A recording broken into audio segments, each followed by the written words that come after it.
Moksa Raja-Raja Nusantara. Dalam hukum alam telah diketahui adanya materi dan antimateri. Jika materi dan antimateri ini bertemu maka yang terjadi adalah saling meniadakan. Dalam ajaran asli Nusantara Indonesia terdahulu disebut mukso atau moksa. Moksa ini telah dilakukan oleh leluhur bangsa Nusantara Indonesia maju terdahulu juga raja-rajanya. Apa itu moksa? Bagaimana moksa dapat terjadi menurut sains? Sebelum kita kaji tentang apa itu moksa dan bagaimana kacamata ilmu pengetahuan saat ini dapat menjelaskan tentang fenomena fakta moksa, simak di bawah ini yang lebih penting, bahwa adalah suatu kesalahan jika masih ada tertulis di buku-buku pendidikan sejarah, bahwa nenek moyang bangsa Nusantara terdahulu, primitif, dan menganut animisme, dinamisme. Hal ini juga yang sudah terpublikasi dan salah kaprah, jika masih menganggap leluhur kita menganut ajaran dari luar Nusantara. Seperti tertulis dalam buku-buku sejarah, leluhur pendahulu kita, kerajaan pra-Islam dan peninggalan situs-situsnya atau candi-candinya tertulis menganut dan berdasar pada salah satu dua ajaran yang terlahir di India. Jika tidak Hindu maka itu Buddha. Untuk kalimat terakhir di atas jika benar demikian. Pertanyaannya, kapan dan siapa misionaris, pendakwah, atau orang suci dua ajaran yang terlahir di India itu di masa pra-Islam datang dan masuk ke pelosok-pelosok Nusantara, hingga semua peninggalan situs-situsnya dianggap berdasar ajaran India. Sejarah adalah logika, bukan sejarah jika tidak logis. Fahami, ini kajian dan telah akademik, bukan atau sedang menyebarkan ajaran apalagi menistakan agama. Simak klarifikasi selanjutnya, kajian telah terhadap budaya dan ajaran leluhur bangsa Nusantara. Terbukti bahwa leluhur bangsa Nusantara bukan dan tidak menganut apa itu yang disebut animisme dinamisme.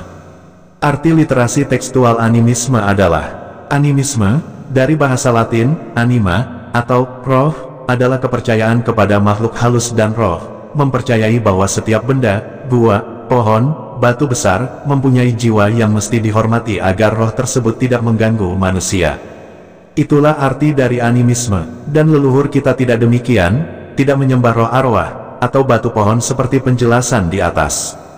Selanjutnya, arti kata literasi tekstual dinamisme yaitu dinamisme adalah pemujaan terhadap roh nenek moyang yang telah meninggal menetap di tempat-tempat tertentu, seperti pohon-pohon besar. Fahami sekali lagi dengan benar bahwa leluhur kita tidak demikian, tidak menyembah roh arwah, atau batu pohon seperti penjelasan di atas. Hanya karena publikasi dan propaganda bangsa asing yang ingin menjajah, maka ajaran asli Nusantara terlabeling animisme dinamisme. Faktanya tidak ada budaya asli Nusantara seperti tersebut di atas, bahwa sejatinya ajaran asli Nusantara sudah mengenal Tuhan sebelum agama pendatang masuk ke negeri ini. Fakta terbaru hasil penelitian dan pengkajian tentang sejarah terdahulu Indonesia, didapati bahwa Nusantara menyimpan banyak bukti peninggalan leluhurnya, bahwa pendahulunya adalah bangsa besar, tokoh-tokoh agung peradaban bumi ini, sejatinya berasal dari Nusantara.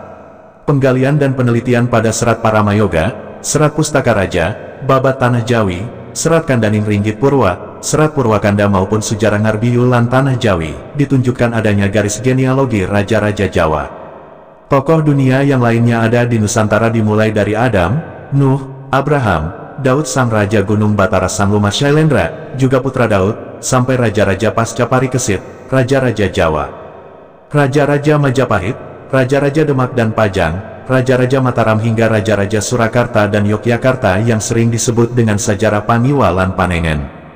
Sebelum kita mengetahui apa dan bagaimana moksa secara ilmiah bisa terjadi, sebelumnya kita harus pahami benar bahwa ini bukan klinik atau menduakan Tuhan.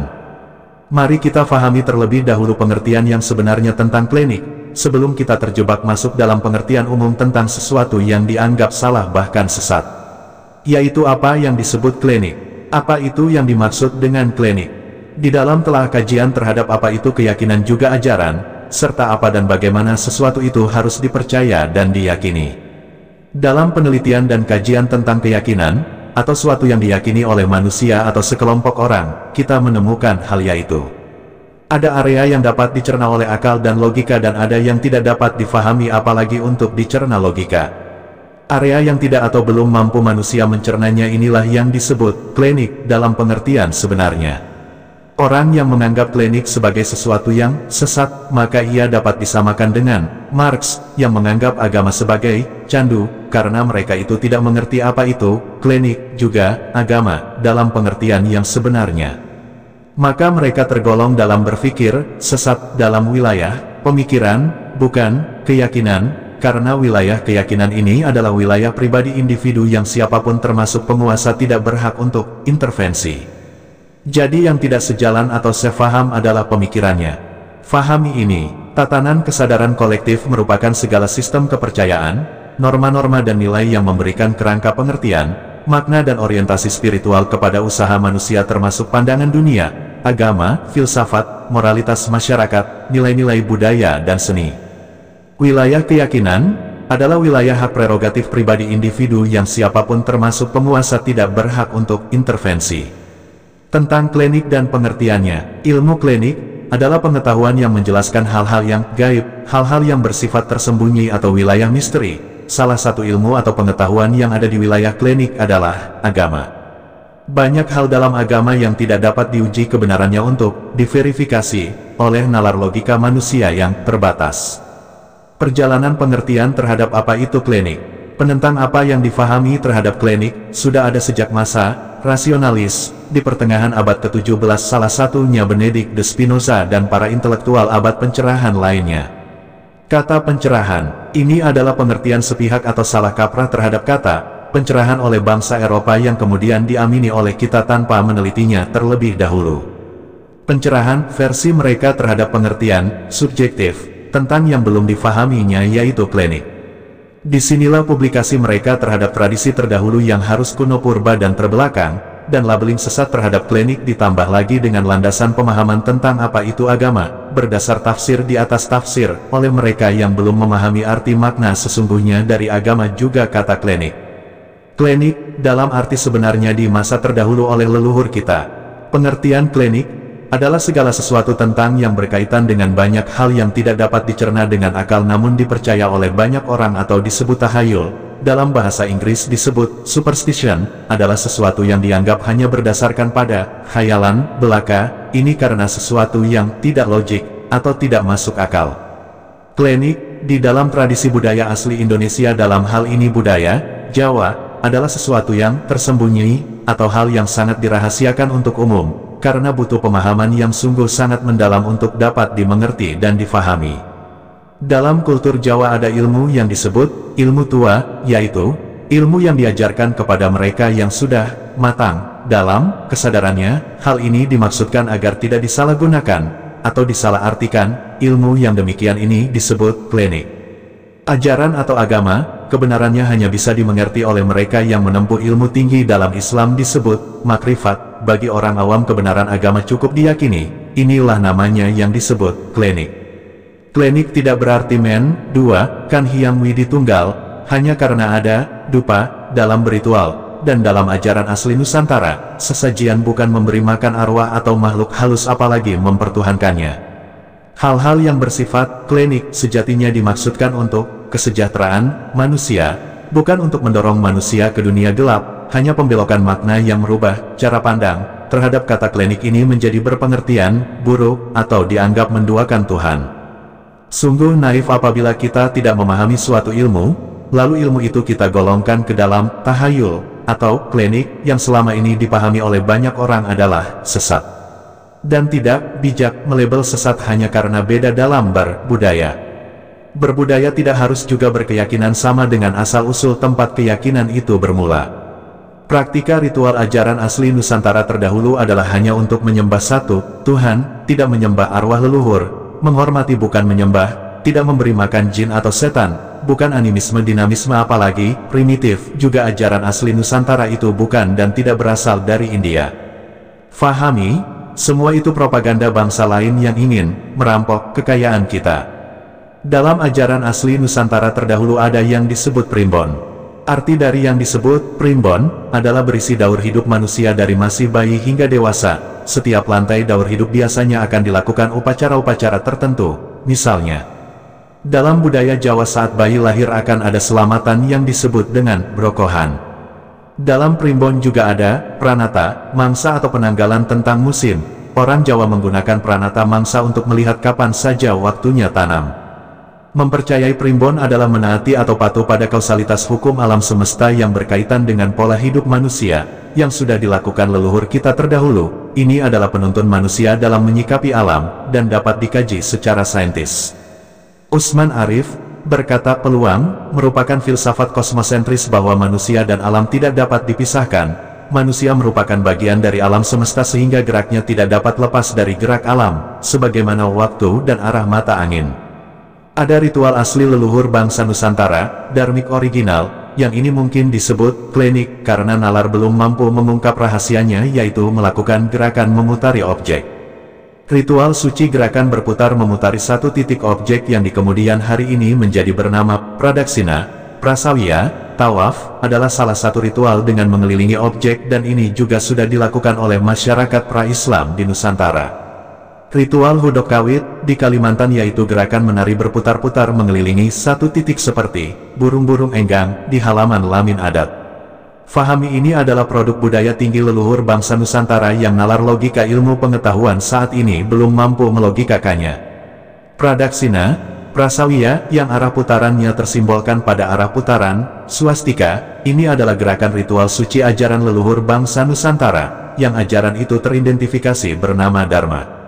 Filolog Eropa menyebut ajaran dharmik ini yang mendasari tumbuhnya tiga ajaran di tanah India bersumber dan berawal dari Nusantara.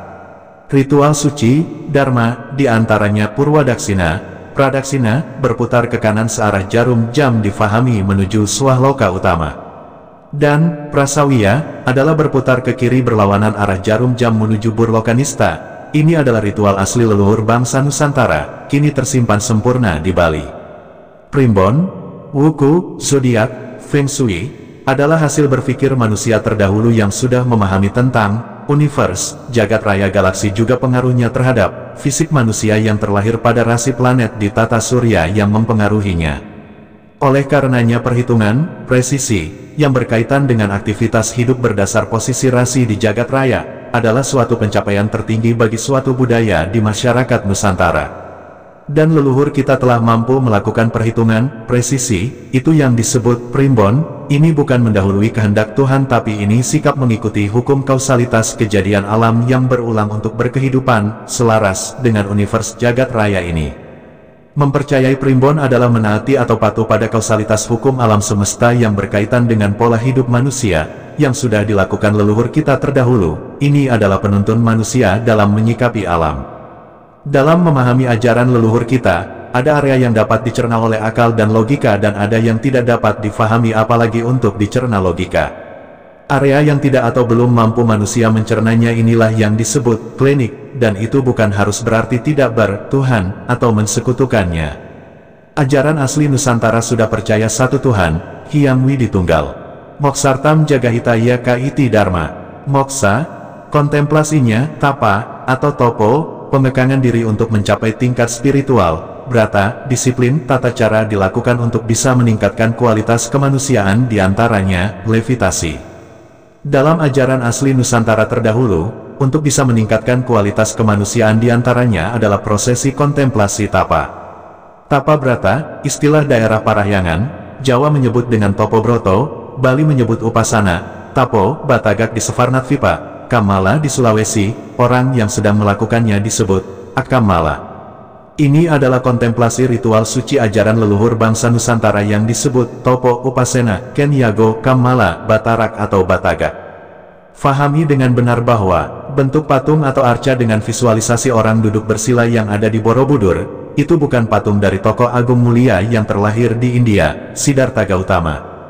Bangunan megah di Pulau Jawa Fuana Cakapala kini terpublikasi menjadi Borobudur, berfalsafah ajaran asli Nusantara, bukan dari India. Bentuk tampilan visualisasi arca manusia dengan posisi duduk bersila adalah kontemplasi spiritual ajaran leluhur kita.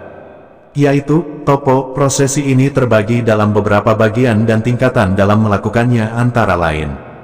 1. Toponing jasad. 2. Toponing hawa nafsu. 3. Toponing budi. 4. Toponing suksmo. 5. Toponing cahyo. 6. Toponing gesang. 3 tahapan bentuk bangunan Fuana Cakapala adalah gambaran menjelaskan, Buanatraya, Buana berarti jagat atau alam kehidupan. Bawanatraya adalah 3 alam kehidupan yang ada di dalam semesta ini, bukan kama rupa arupa datu istilah India. 3 alam kehidupan tercermin dalam 3 tahapan di bangunan mega ini Buana Cakapala. 1. Bawana langgeng, alam kekal. 2. Bawana drio, alam lahiriah. 3. Bawana triya, alam rohaniyah. Moksartam jagahitaya kaiti dharma. Moksa, kontemplasinya, tapa, atau topo, pengekangan diri untuk mencapai tingkat spiritual. Brata, disiplin, tata cara dilakukan untuk bisa meningkatkan kualitas kemanusiaan diantaranya, levitasi. Leluhur Nusantara terdahulu sudah dapat melakukan teleportasi, telepati, levitasi juga menembus langit melintasi jagat raya dan mengelola bulan. Bahan meteorit yang ditemukan saat ini pada artefak adalah bukti leluhur kita bukan primitif, bukan juga menganut ajaran dari India. Suatu tampilan yang tergambar proporsional presisi pada artefak, secara konsisten dan berulang adalah mencirikan kejadian itu benar terjadi. Dan relief seseorang atau kelompok orang dengan posisi melayang yang tampil di candi-candi Nusantara, ini adalah bukti kemajuan leluhur kita di atas sains saat ini. Mari kita buktikan bagaimana levitasi dapat terjadi, berdasar ilmu pengetahuan saat ini yang terbatas. Tentang levitasi. Levitation adalah melakukan perjalanan memperpendek jarak ruang dan waktu, di mana suatu objek melayang tanpa dukungan mekanis. Levitasi dilakukan dengan memberikan gaya ke atas yang menangkal tarikan gravitasi, yaitu proses di mana sebuah objek melayang melawan gaya gravitasi bumi dalam posisi yang stabil. Leluhur kita terdahulu sudah berada di level 10, telah dan mampu melakukan levitasi tanpa alat dan banyak tampil di relief Borobudur, sementara sains saat ini berada di level 1, baru mengetahui levitasi, antara lain levitasi optik, levitasi tekanan radiasi, levitasi elektrostatik, levitasi magnetik, levitasi aerodinamis. Kita coba pahami fenomena fakta sejarah leluhur kita dengan kacamata sains saat ini, yang artinya kemampuan sains level 1 coba memahami sains level 10 yang pernah dialami leluhur kita terdahulu. Bisa diibaratkan kemampuan teknologi sepeda sedang mencoba memahami teknologi pesawat terbang. Levitasi magnetik, apakah manusia bisa melakukannya? Dalam ilmu pasti alam, jika magnet beda kutub didekatkan akan tarik-menarik, dan jika magnet sama kutub didekatkan maka magnet itu akan saling tolak. Kita coba berpikir mudahnya tentang fakta fisika alam itu. Jika bumi ini adalah satu kutub magnet dan manusia membuat juga medan magnet yang sejenis, tentu manusia dapat menolak tarikan kutub magnet bumi. Dengan cara fisik, manusia tersebut mengakselerasi unsur inti di tubuhnya membentuk magnet sehingga tubuh mempunyai medan magnet yang sejenis dengan medan magnet bumi. Dalam keadaan ini pasti tubuh akan melayang karena medan magnet bumi dan tubuh sejenis, dan tubuh tertolak oleh medan magnet bumi. Bagaimana unsur di tubuh manusia bisa dikondisikan? Leluhur kita telah melakukannya, terbukti dari telah tergambarkan pada relief manusia atau kelompok manusia terbang di candi-candi. Ini menggambarkan jejak rekam kemajuan peradaban terdahulu Nusantara, salah satunya levitasi. Ini bukan gambar imajinasi. Bagaimana unsur di tubuh manusia bisa dikondisikan? Kita coba mengkajinya berdasar ilmu pengetahuan saat ini. Dengan kontemplasi spiritual memaksimalkan daya energi tubuh di dalam mitokondria, mengaktifkan proses fusi ATP, membuat medan gaya magnet sejenis dengan kutub bumi, menjadikan tubuh fisik menolak medan magnet gravitasi bumi dan melayang. ATP adalah nukleosida trifosfat yang mengandung adenosina yang mengeluarkan energi bebas ketika ikatan fosfatnya dihidrolisis. Energi ini digunakan untuk menggerakkan reaksi endergonik. Mitokondria menggunakan energi dari gradien konsentrasi ion hidrogen untuk membuat adenosina trifosfat. ATP reaktor fusi unsur oksigen dan hidrogen di dalam bagian terkecil tubuh manusia yang bernama mitokondria penghasil energi. Dalam fisika, energi adalah properti fisika dari suatu objek, dapat berpindah melalui interaksi fundamental, yang dapat diubah bentuknya namun tak dapat diciptakan maupun dimusnahkan, yang dikenal dengan hukum kekekalan energi, menggunakan energi dari gradien konsentrasi ion hidrogen untuk membuat adenosina trifosfat. ATP pembangkit energi menciptakan medan magnet sejenis dengan magnet bumi sehingga terjadi saling tolak antara tubuh dan bumi. Jika penjelasan ini belum juga terfahami, ini bukti begitu sulitnya kemampuan hasil sains level 1 mencoba menjelaskan sains level 10, bisa diibaratkan, kemampuan teknologi sepeda mencoba memahami dan menjelaskan teknologi pesawat terbang, itu gambaran penjelasan di atas. Leluhur kita dalam proses menjadikan manusia mencapai tingkat tertentu hingga berkemampuan untuk berlevitasi, dilakukan dengan mudah, karena yang dibangun adalah manusianya bukan alat sarana prasarana manusianya seperti yang dilakukan manusia saat ini. Apa hubungannya, sains, dark energy, dark matter, Borobudur dengan moksa yang telah dilakukan, leluhur bangsa Nusantara, juga raja-rajanya? Dalam ajaran asli Nusantara terdahulu, untuk bisa meningkatkan kualitas kemanusiaan diantaranya adalah prosesi kontemplasi tapa. Orang yang pertama kali mengajarkan tapa brata adalah leluhur bangsa Nusantara yaitu Mahaguru Ramawatu Gunung Ratu Agung Sang Hyang Hadama atau Nirwana Sang Hyang Doma Siliwangi atau Adam. Kegiatan semacam tapa brata ini disebut dengan samhu, yaitu sikap duduk bersila pada waktu pagi dan sore minimal 2 kali sehari. Kemudian di masa setelahnya dilanjutkan oleh Mahaguru Sunda Lahyang Sang Hyang Shit atau Shit Putra Adam. Kemudian Mahaguru Dewi Siti Laksmi, lalu Mahaguru Rasi Agung Kusuma Ajar Padangi atau Idris, dilanjutkan Mahaguru Rasi Pohun Galuh Hyang Agung. Kata Hun ini adalah nama asli yang kemudian dibaca terbalik menjadi Nuh. Nuh, yang pada saat itu Topobroto disebut dengan Ham, istilah Islam disebut Tahanuts, tempat yang populer adalah Goa Hiro. Tapa brata yang ada di masa sekarang, semuanya berpangkal dari apa yang pernah diajarkan oleh Nuh. Pada masa setelah Nuh disebut dengan istilah Milhayas, digunakan pada masa sesudah kehidupan kaum Nuh setelah kejadian peristiwa banjir besar. Milhayas, sedulur papat Kalimo Pancer, ini asli Nusantara bukan dari India. Istilah ini baru populer sejak masa akhir kerajaan Majapahit sekitar abad 15–16 Masehi. Kontemplasi berdiam diri, tafakur, di dalam keheningan alam bersama di dalam goa, tahanut, leluhur kita sudah melakukannya disebut dengan topo, bahasa Jawa, tapa, bahasa Sunda, tapo, Batarak Batagak, Sumatera, upasena, Bali, kamala, Sulawesi, disebut akamala bagi orang yang melakukannya. Bentuk visualisasinya dan prosesi ini yang tampil di stupa Borobudur, ini bukan patung tokoh mulia dari India, tapi prosesi kontemplasi ini diikuti beliau abad 5 sebelum Masehi yang dasar ajarannya berasal dari leluhur Nusantara. Kaum Saka Arya leluhur kita yang melakukan ekspansi sampai ke daratan India tercatat ada di sana sekitar 3000 sebelum Masehi. Inilah bangsa Cakya. Eropa menyebut leluhur kita ini dengan bangsa Secitia, yang kemudian menulis Veda di sana sekitar 1500 sebelum Masehi. Laku atau cara kontemplasi, topo, ini tampil pada stupa di atas Borobudur dengan berbagai bentuk duduk kontemplasi. Dalam kajian tentang unsur fisik di dalam tubuh manusia disimpulkan bahwa manusia tidaklah hanya gabungan dari kelima elemen dasar, yang terdiri dari tanah, air, api, udara dan ether, tidak hanya kelima wujud materi itu. Telah sains tentang moksa, dark energy dan dark matter berkaitan dengan tubuh manusia dan alam jagat raya ini. Dark energy dan dark matter, sifat energi gelap lebih bersifat hipotetis daripada materi gelap, dan banyak hal tentang sifat energi gelap tetap menjadi masalah spekulasi oleh pengetahuan saat ini. Bukti utama untuk materi gelap adalah bahwa perhitungan menunjukkan banyak galaksi akan keluar terpisah dari kelompoknya, jika mereka tidak mengandung sejumlah besar materi yang tidak terlihat. Materi gelap mengacu pada fakta bahwa ia tidak tampak berinteraksi dengan radiasi elektromagnetik yang dapat diamati, seperti cahaya. Dengan demikian mata fisik menganggap tidak terlihat atau gelap ke seluruh spektrum elektromagnetik, membuatnya sangat sulit dideteksi menggunakan peralatan astronomi biasa. Materi gelap adalah bentuk teori materi yang diyakini sekitar 80% materi di alam semesta, dan sekitar seperempat dari kepadatan energi totalnya.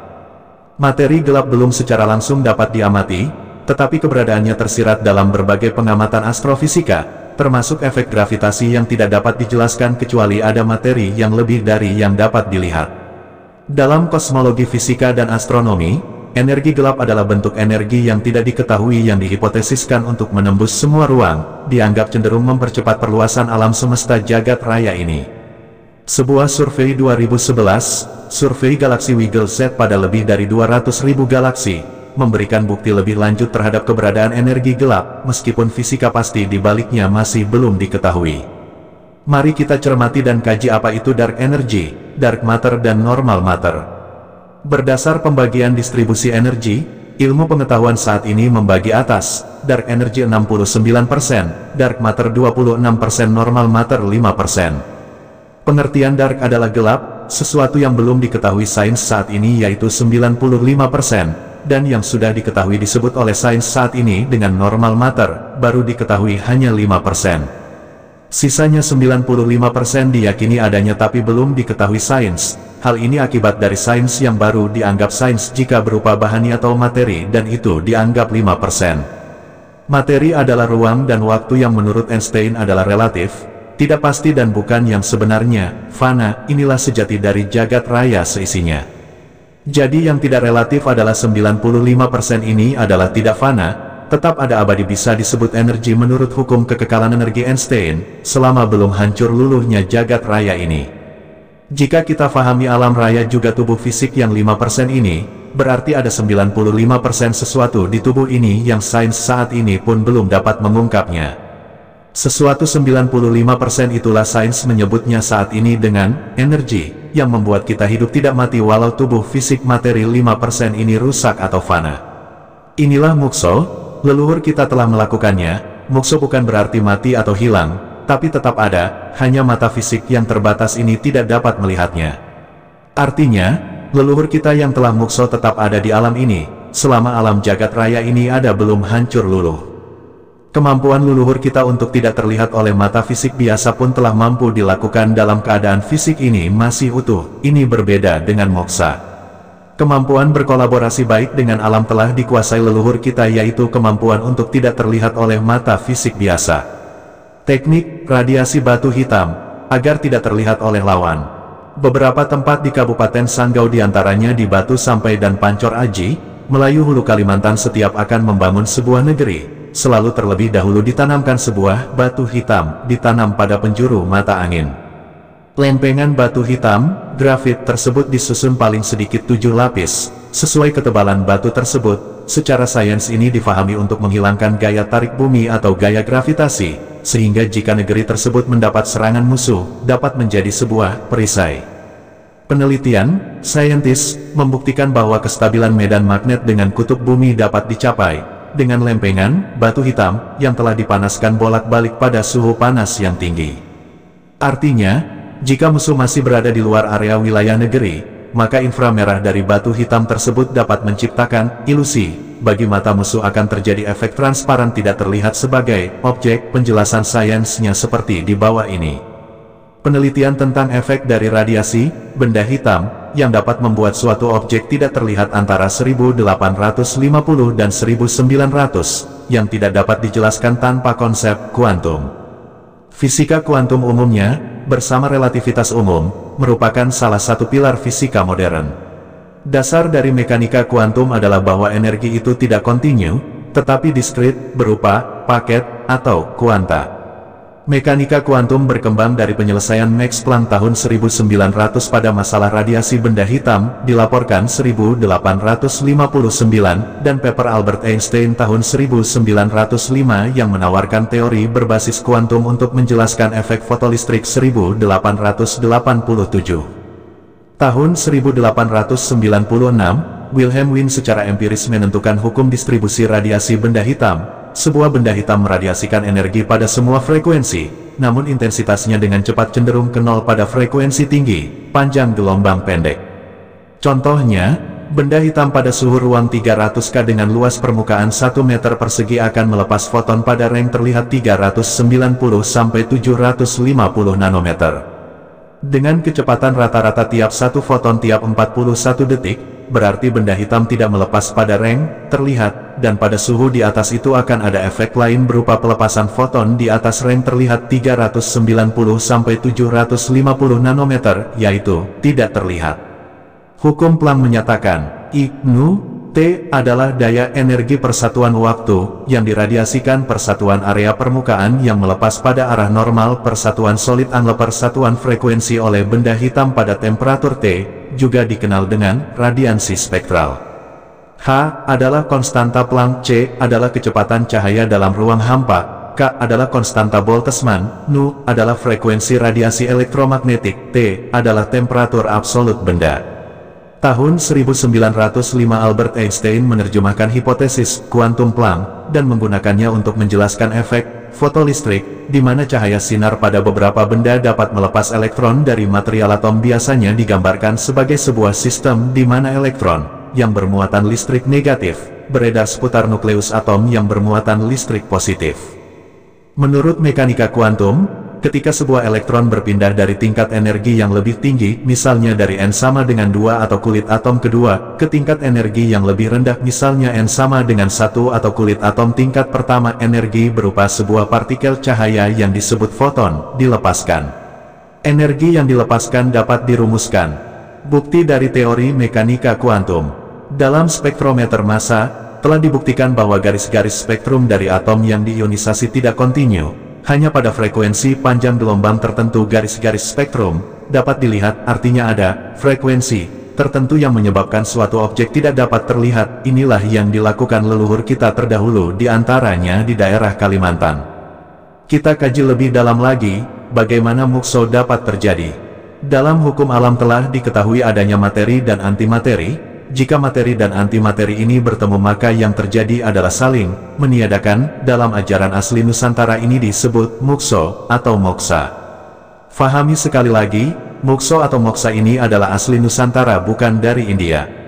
Mukso tiada di sini tidak berarti hilang atau lenyap, tetapi tetap ada dalam area 95% yang belum diketahui, masih eksis di luar materi fisik 5% yang fana ini. Area 95% inilah yang tidak terikat ruang dan waktu. Leluhur Nusantara sudah dapat mengatasi ruang dan waktu melalui kontemplasi spiritual samadhi, suhung, yoga, laku topobroto, kemudian mukso, hilang lenyap tubuh fisik, masuk area 95%. Area 95% inilah area yang mata fisik materi bahani ini tidak bisa melihatnya. Prosesi spiritual ini ditampilkan di stupa monumen agung yang bernama Bawana Sakapala, dalam bentuk arca manusia duduk bersila di situs yang saat ini bernama Borobudur. Ini bukan patung tokoh agung luhur putra raja yang terlahir di Nepal Siddhartha Gautama. Tapi beliau berjasa mengembangkan ajaran asli Nusantara, Dharma, di India, menjadi ajaran yang kini dilabelkan di Borobudur. Bagawan Baladewa mangkat muksa. Ketika itu Bagawan Baladewa moksa terjadi, angin ribut bercampur kabut, jenazah muksa kemudian menimbulkan huru hara petir. Guru kilat halilintar berputaran, sambar menyambar, para dewa beramai-ramai menghujaninya dengan bebauan yang harum semerbak menyebar wangi dari langit.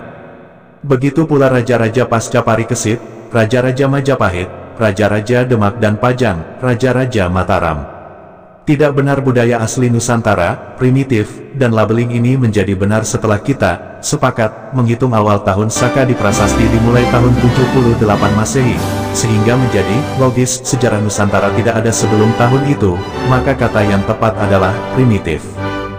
Faktanya, Nusantara pada tahun 610 SM sudah ada ilmuwan. The Seven Treatises on Valid Cognition adalah karya Savarnatvipa Dharmakirti. Ia telah menyusun dan menghasilkan karya besar di bidang keilmuan, yaitu 7 bagian ilmu utama tentang pengakuan, validitas, dan ilmu tentang partikel terkecil, atom. Banyak ilmu leluhur bangsa Nusantara yang jika kita amati dengan sains, sudah berada di atas pencapaian ilmu pengetahuan saat ini. Secara akademik membuktikan fakta bahwa kita bukan primitif. Throwback History of Indonesia, Exploration dan Research, by Santo Saba.